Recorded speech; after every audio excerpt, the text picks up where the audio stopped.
studio with us today is much more important. Just put you on the spot there. Yes, we are joined in studio by Zula CMO. Correct. Am I right in saying that? I'm putting you on the spot. That's okay. Zula CMO. You are also tech and, one second, introduce yourself. Just a nice guy, tech blogger, and help out in the Israeli startup ecosystem. With anything and everything we need to know about the tech industry. And what do you have for me today? There's a lot going on. Well, real-time news. There's a new Israeli app called Meerkat. It's an interesting name. Okay.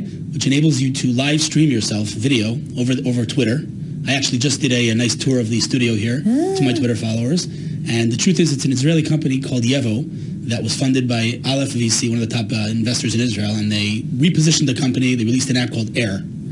And then a couple of days ago, they released this new app called Meerkat as an experiment, and it's going... And it doesn't, when you say it enables you to do a virtual walk around this, just like a virtual walk of what? Like live stream yourself. Live stream yourself. Video. Where you're at, just like it's as if I'm turning the camera on myself.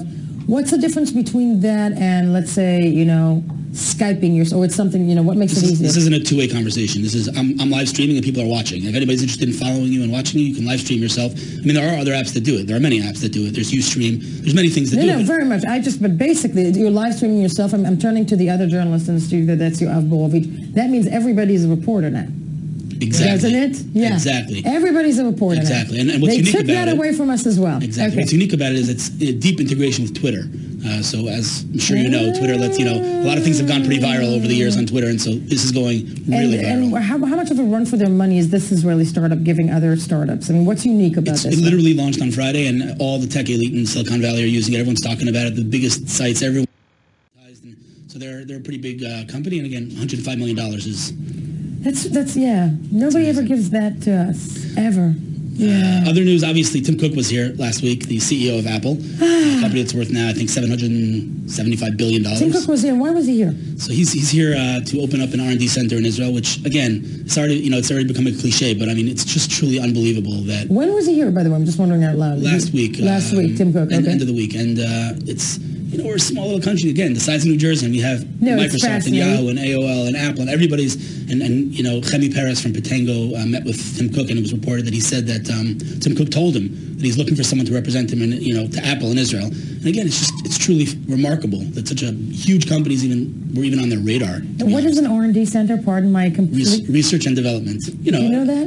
An Israeli presence, basically. An Israeli presence. Apple's looking for an Israeli presence, which is remarkable. Yeah, it is remarkable. It's something that, something to look forward, and I think many high-tech personnel are probably, feeling very excited about the possible future employment. Yes. Iron Source, Meerkat, and Tim Cook, and what else? So the biggest news now, I think, that's going on in the world in terms of at least the mobile industry is MWC, the Mobile World Congress in Barcelona. It's the biggest mobile conference of the year. And of course, no surprises, there's a tremendous Israeli presence there.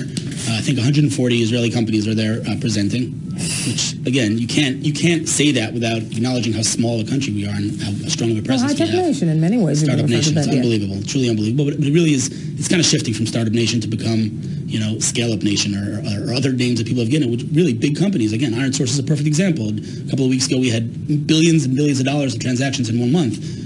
So it's amazing to see what's going on. There's so many Israeli companies. Company we talked about a few weeks ago, Apps Flyer is there, and Iron Source is there, and DMG is there. Interactive, company where I used to work, a great company in mobile advertising, is there, and they're doing fantastic work. And really, I mean, it's more about networking, and the big companies, obviously, Samsung and all the big companies are releasing humongous and big announcements over there. Yeah. But Israeli startups they really have a strong presence there, and it's fantastic. No, and it's something that I think really moves them. It goes to the point of the fact that we are a force to be reckoned with. Absolutely. Not just the IDF. Absolutely. Yes, it's Startup Nation. Fascinating stuff, though. I think that's basically all the stuff that you brought us today. Hillel, it's always such a pleasure to have you, and I'm locking you in studio because the real big news of the day is by this talkative, incredibly passionate person next to me. That's you, Avbolovich. Good morning.